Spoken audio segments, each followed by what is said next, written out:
valiant prince Ram in Ayodhya with his beautiful wife Sita.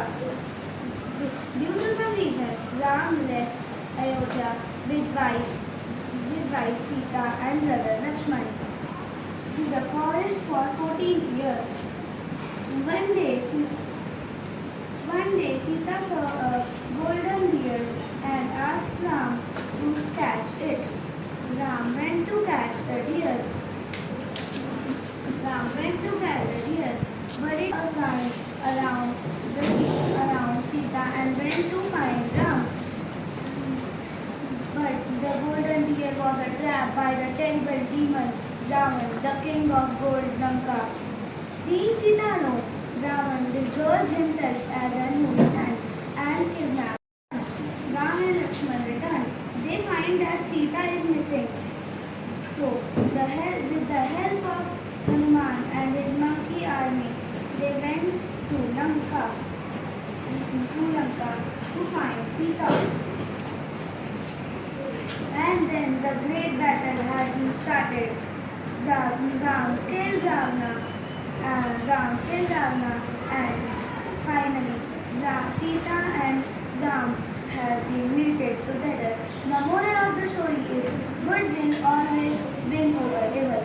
In this story, Ravan was a mighty and powerful king, but he was killed by Lord Ram because of his bad deeds. Thank you. Have a peaceful day ahead. सुप्रभात, मेरा नाम शिवांशिका कांबोज है। मैं 5वीं कक्षा की छात्रा हूँ। आज मैं आप सभी के समक्ष सत्य पर कहानी बताने जा रही हूँ। एक बार की बात है, एक छोटा सा बच्चा रामू बाजार में गया। उसे जमीन पर गिरा हुआ पर्स मिला जिसमें बहुत सारे पैसे थे। उसने देरी ना करके पर्स उठाकर पुलिस स्टेशन चला गया। पुलिस स्टेशन वालों ने पर्स के मालिक को ढूंढा और पर्स लौटा दिया। पर्स के मालिक ने रामू को इनाम देना चाहा, पर रामू ने मना करके कहा, यह मेरा पर्स था। इस छोटे से काम ने सबको सिखाया है कि सत्य और ईमानदारी सबकी सबसे बड़ी पहचान होती है। धन्यवाद। Good morning everyone. My name is Srishti Kumar. I study in class with C. Today I am going to tell you a story. The two pots. Once upon a time there was a villager named Rohan. He loved flowers and plants a lot. He had a garden in the front of his house. He had to carry water in his house in the earth pots. One pot was leaking and the other pot was perfect. Leaking pot. Normal pot asked the leaking pot, "What happened? Why are you sad?" Leaking pot, "The cracks in me filled all the water. I am not able to carry water."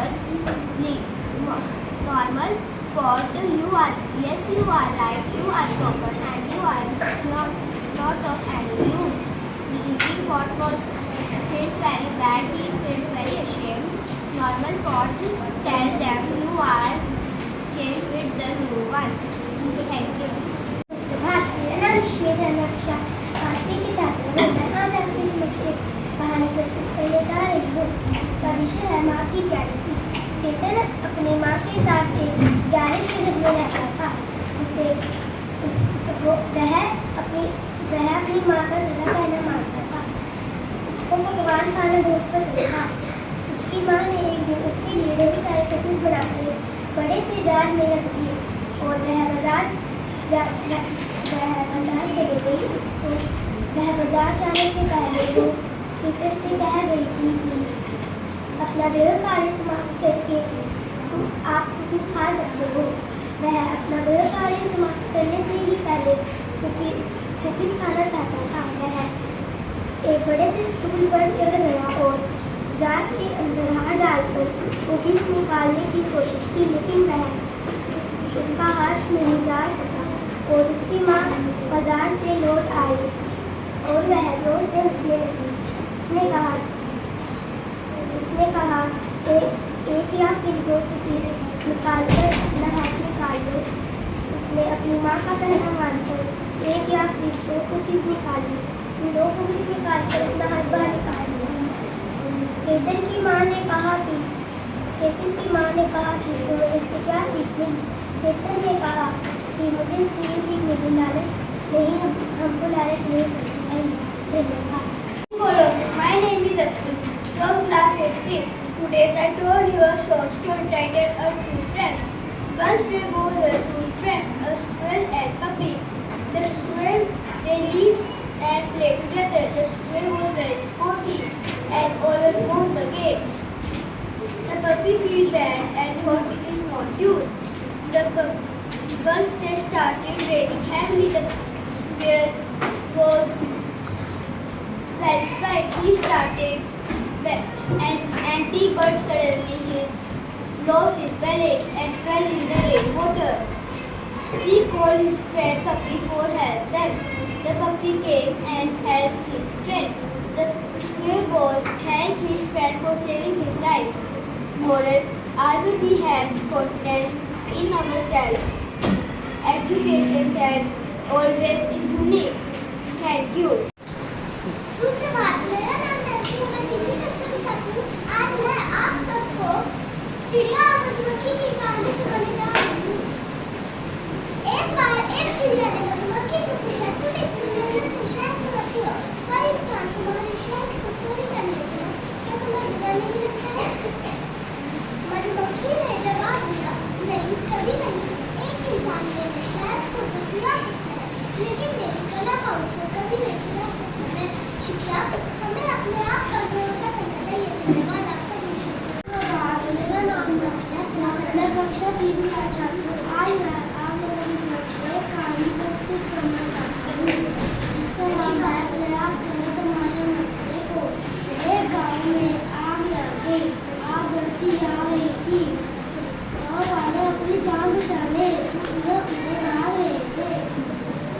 एक चिड़िया ने यह दृश्य देखा और उसने अपनी चोंच में पानी भरकर आग बुझाने का प्रयास करने लगी। वो बार बार अपनी चोंच में पानी भरती और आग में डालती। गाँव वालों ने जब चिड़िया को आग पर पानी डालते देखा तो उनमें भी जोश आ गया। वह बोली, यह चिड़िया प्रयास कर रही है तो हम क्यों नहीं कर सकते? उन्होंने प्रयास किया तो आग बुझ गई।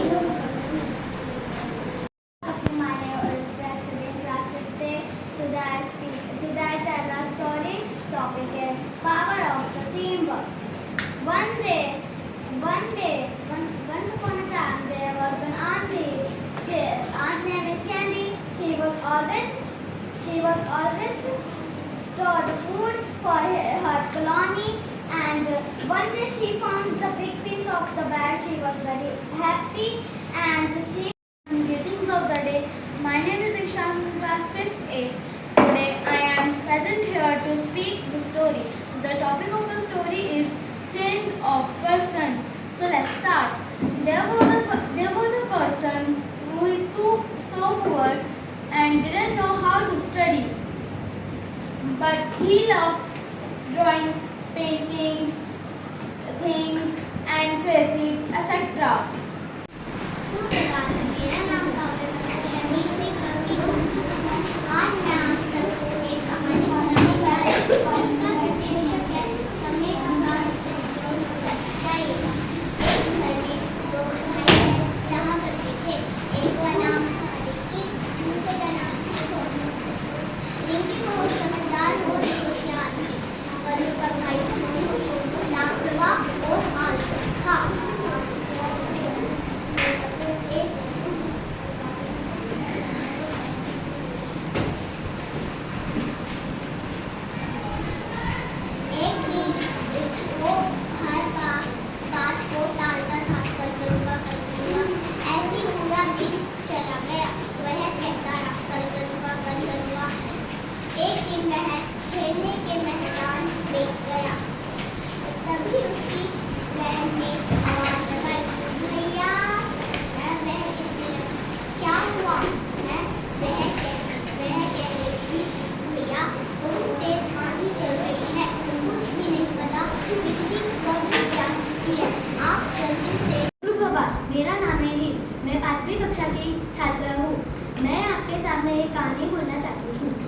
जिसका विषय है खरगोश और कछुआ। एक बार की बात है, एक खरगोश और कछुआ दोनों पक्के दोस्त थे। वो लोग जंगल से गुजर रहे थे। खरगोश के दिमाग में एक बात आई। उसने बोला, कछुआ चल अपने दोनों रेस लगाते हैं। उन दोनों ने रेस लगाई और खरगोश आगे चला गया और कछुआ धीमे धीमे आने लगा। खरगोश को जैसे ही आगे एक पेड़ दिखा, वो सोचा कछुआ तो धीमे धीमे आएगा, मैं थोड़ी देर आराम कर लेता हूँ। वो आराम में इतना मशगूल हो गया, कछुआ धीमे धीमे करके आगे चला गया और कछुआ की जीत हो गई। इससे हमको ये सीख मिलती है कि अपने दोस्त की कमजोरी देखें। मैं कक्षा 5वीं का छात्र हूँ। आज मैं आपके समक्ष एक कहानी प्रस्तुत करने जा रहा हूँ, जिसका विषय है जीवन की सबसे बड़ी सीख। एक बार की बात थी, एक किसान रहता था। वह बहुत मेहनती था, लेकिन वह बहुत गरीब था। एक दिन वह खेत में काम कर रहा था, तभी उसको एक बच्चा रोते हुए दिखाई दिया। किसान ने बच्चे को उठाया और उसे अपने घर की ओर ले गया। किसान ने बच्चे को खाने में रोटी सब्जी दी और पीने के लिए पानी दिया। बच्चे ने किसान को बताया कि मैं एक गरीब परिवार से हूँ, मैं खो गया हूँ। किसान ने बच्चे को अपने घर में ही रहने दिया। बच्चे ने किसान को कहा कि मैं गरीब परिवार से हूँ और मैं खो गया हूँ। कुछ साल बाद बच्चे ने किसान को कहा कि मैं अपने परिवार को खोजना चाहता हूँ। किसान ने बच्चे को कहा कि चलो मैं तुम्हारी मदद करता हूँ। किसान ने बच्चे की मदद की और उसके परिवार को खोज डाला। बच्चे ने किसान को कहा कि अब से मैं इस किसान की कभी भी मदद नहीं भूलूंगा। इस कहानी से हमें ये सीख मिलती है कि कोई भी मुश्किल में हो, हमें उसकी मदद करनी चाहिए। धन्यवाद। मेरा नाम कमलीत है। आज मैं आप सभी के समक्ष गुरु नानक देव जी के जीवन से जुड़ी एक कहानी सुनाने जा रहा हूँ। गुरु नानक देव जी जब थोड़ी बड़ी उम्र के हुए तो उनके पिता भाई कालू जी ने सोचा कि अब उनको किसी काम में डाला जाए। फिर उन्होंने एक दिन गुरु नानक देव जी को अपने पास बुलाया और कुछ अशर्फियाँ दी। उस समय अशर्फियों की कीमत लगभग 20 रुपये। उन 20 रुपये को भाई कालू जी ने गुरु नानक देव जी को दिया और कहा कि जाओ और इससे कोई सौदा करके आओ। गुरु नानक देव जी सौदा करने चले गए और भाई कालू जी ने कहा कि मैं तुम्हारे साथ भाई बाला जी को भेज रहा हूँ। वो दोनों गए और अपने पास के शहर चले गए। शहर की तरफ बहुत घने जंगलों के बीच जब गुरु नानक देव जी जंगलों से जा रहे थे तो उनको कुछ साधु मिले। गुरु नानक देव जी को साधुओं के साथ वैसे ही बहुत बात करते। गुरु नानक देव जी को साधुओं से बात करना भी बहुत अच्छा लगता। गुरु नानक देव जी ने थोड़ी देर रुककर साधुओं से बातचीत करते समय उन्हें पता चला कि साधु 2 दिन से बहुत भूखे हैं, उनके पेट में एक भी अन्न का दाना नहीं गया। फिर गुरु नानक देव जी के पास जो 20 रुपये थे, उन्होंने उन साधुओं को देने का सोचा। उन्होंने जब 20 रुपये उनके सामने रखे तो फिर साधुओं ने एकदम लेने से इनकार किया। गुरु नानक देव जी तब भी अपनी बात पर अटल रहे और उन्हें पैसे दे दिए दोबारा। तब भी साधुओं ने दोबारा मना कर दिया। फिर साधुओं के मुखी ने कहा, अगर आप हमारी सेवा करना ही चाहते हैं तो हमारे लिए खाना ले आए। गुरु नानक देव जी ने साधुओं के मुखी की बात सुनी और शहर की तरफ चल पड़े। शहर पहुंचते ही उन्होंने राशन और वस्त्र दिए और वहीं से दाल रोटी पकवा के वो एक बैलगाड़ी पर सब कुछ सामान लेकर जंगल की तरफ वापस चले। प्रभात, मेरा नाम हेतल पुनिया है। मैं कक्षा 5वीं की छात्रा हूँ। आज मैं आपके समक्ष एक कहानी प्रस्तुत करने जा रही हूँ, जिसका शीर्षक है घमंडी मोर और बुद्धिमान सारस। एक बार एक मोर जंगल में घूम रहा था। वो बड़ा घमंडी था। वो अपनी सुंदरता पर बहुत घमंड करता था। वो कहता रहता था, वो मेरे पंख तो देखो कितने सुंदर है और कितने चमकीले। एक बार वो नदी के किनारे गया। वहाँ उसे एक सारस दिखाई दिया। सारस को देखते ही मोर ने अपना मुंह फेर लिया और कहने लगा, छी, तुम कितने हीन हो, तुम्हारा रंग कितना सीधा साधा है। तभी सारस ने कहा, हाँ, तुम बहुत सुंदर हो, पर इस सुंदरता का क्या फायदा कि तुम अपने पंखों से ऊंचा उड़ ही नहीं सकते, बल्कि मैं तो अपने पंखों से आसमान को छू सकता हूँ। इतना ही कहते ही सारस ने ऊंची उड़ान भरी। मोर उसे शर्मिंदगी से देखता रहा। इस कहानी से हमें यह सीख मिलती है कि सुंदरता की अपेक्षा और योग्यता को माध्य देना चाहिए। तो हमें आपकी हेल्प चाहिए इंटरनेट को सेव करने के लिए। जैसे once we understand the danger, we need to tell other people who might not be as psycho smart and straight. Setting a good example of online behavior is something you can do right now to make a difference. अगर आपको अभी cyber crime वगैरह के बारे में information है, तो you are cyber smart, और वो इंफॉर्मेशन आप औरों के साथ शेयर करने में नहीं है, ताकि आपके साथ साथ वो भी बचे रहे। Second, that's why cybersecurity begins with you. Yes, you. Every internet user, no matter how old or young, is our nation's first line of defense against people who might want to. Parents की भी right से connect रखनी चाहिए। अब आगे mobile security. अब आपकी mobile कैसे सिक्योर रखोगे आप कभी गेम खेलते हो या किसी से वीडियो चैट करते हो, वीडियो कॉल पे बात करते हो, तो that one is cell phone or tablet. You are accessing the internet on the go. We need to careful when using cell phone, just like we are careful when using a computer. आपको हमेशा careful रहना चाहिए जब आप computer use करते जैसे। Common rules apply online. आपको कुछ रूल्स हमेशा याद रखने चाहिए जब भी आप ऑनलाइन बैठते हो। Don't talk to strangers. कभी भी स्ट्रेंजर से बात मत करना। अगर ऑनलाइन किसी का मैसेज आ जाए तो उनसे कभी भी कम्युनिकेशन नहीं करना, कभी बात नहीं करनी चाहिए। और अगर वो कभी कहें कि आपको हाँ मुझसे मिलना है कि तो कभी नहीं जाना, ठीक है। Look both way before crossing the street. जो छोटा टाइप की कोशिश हो जाए, हमें अपना हमारा पेड़ हमारी आसपास को डिस्कस करें। Why is a strong password important?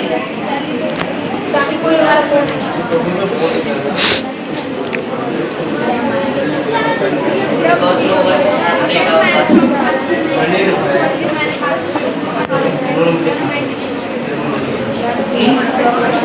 Okay, thank you. हाँ जी,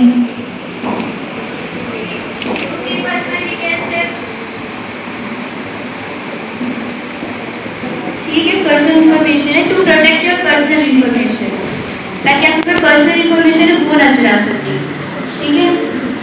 next, what is the best way to stay safe online? Yes.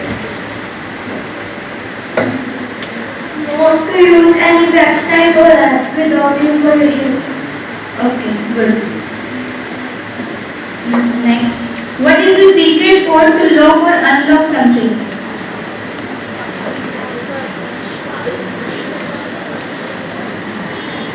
Password. ठीक है। What should you do if someone bullies you online? We should tell our parents first.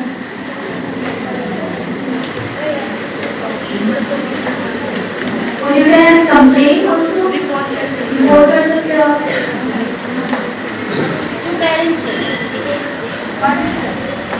अब आप सबको answer दे रहे हैं, ठीक है। Should you share your password with friends? No. क्यों?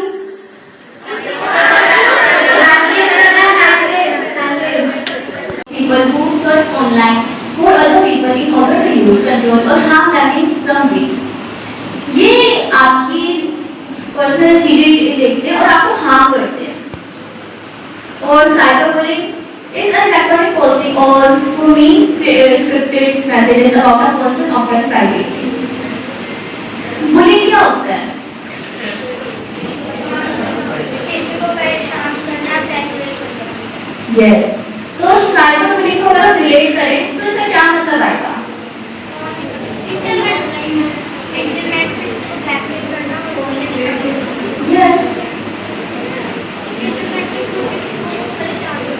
यस। तो साइबर बुलिंग आप सबने सही बोला है। साइबर बुलिंग होती है कि किसी को इंटरनेट के थ्रू किसी को तंग करना, किसी की पर्सनल इन्फॉर्मेशन लेके उसको बुली करना कि अगर आप ये नहीं करोगे तो ये कर देंगे, तो दिस इज नॉट गुड। और साइबर टिप्स फॉर किड्स, अगर कभी आपके साथ ऐसा हो तो आप क्या करोगे? यस यस, इसमें पुलिस में रिपोर्ट नहीं होती, साइबर हब होता है जहाँ पे आप कंप्लेन कर सकते हो, साइबर ऑफिस टाइप। पेरेंट्स को बताएं। यस, आप अपने पेरेंट्स को बताओगे सबसे पहले, पेरेंट्स, टीचर्स, ताकि वो आपकी हेल्प करें। हम उसकी रिपोर्ट कर देंगे। यस, एक नंबर पे आता है 1930। यस, साइबर हेल्पलाइन नंबर पे कॉल करें। यस,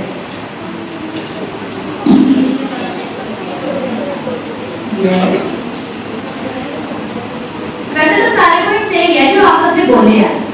आप बोलो, आपको चुप नहीं रहना। अगर आपके साथ कभी ऐसा हो, आप उसके अगेंस्ट कंप्लेन करो, उसके अगेंस्ट आप अपने टीचर्स को बताओ, पेरेंट्स को बताओ और रिपोर्ट कर दो। Second, think twice before you post or say anything online. आप कोई भी पोस्ट करो तो सोच समझ के करो। आप कोई ऐसे पर्सनल इन्फॉर्मेशन तो नहीं करे जो बाद में के आपको ही हार्म करे। Okay? And third, keep your personal information private. ये तो हम पहले डिस्कस कर चुके हैं। आइडेंटिटी थीफ क्या होता है, किसी को पता है? हाँ जी, You tell. ओके, सिर्फ मैं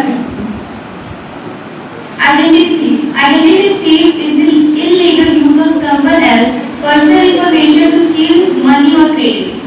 Identity thief वो होते हैं जो आपके कुछ भी illegally, हाँ, आइडेंटिटी चुराते हैं, मनी, क्रेडिट कार्ड से, वो होता है आइडेंटिटी thief।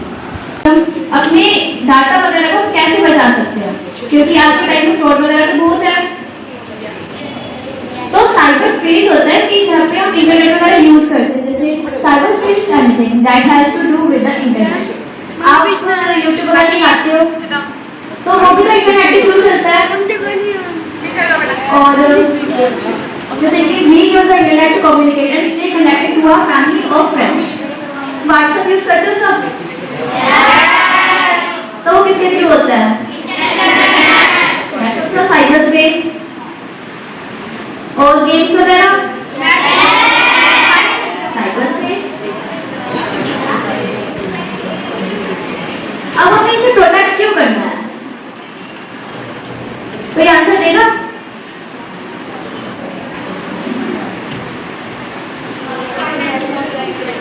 यस, क्योंकि हैकर्स ने चुरा लेते और इंटरनेट पे वो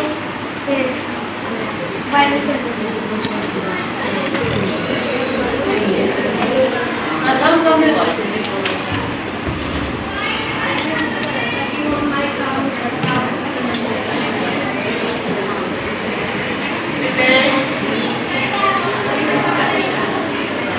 Yes, all answers are correct. And जैसे कि crime that happens in real life, such as stealing, also happen on the internet. जैसे कि कोई चोर है, वो आपका कोई सामान चुरा के ले जाता है, वैसा इंटरनेट पे भी तो होता है। कोई आप कहीं लॉगिन करते हो तो आपका जो आपकी सारी पर्सनल इन्फॉर्मेशन होती है वो कहीं ना कहीं कंपनी के पास तो जाती ही है।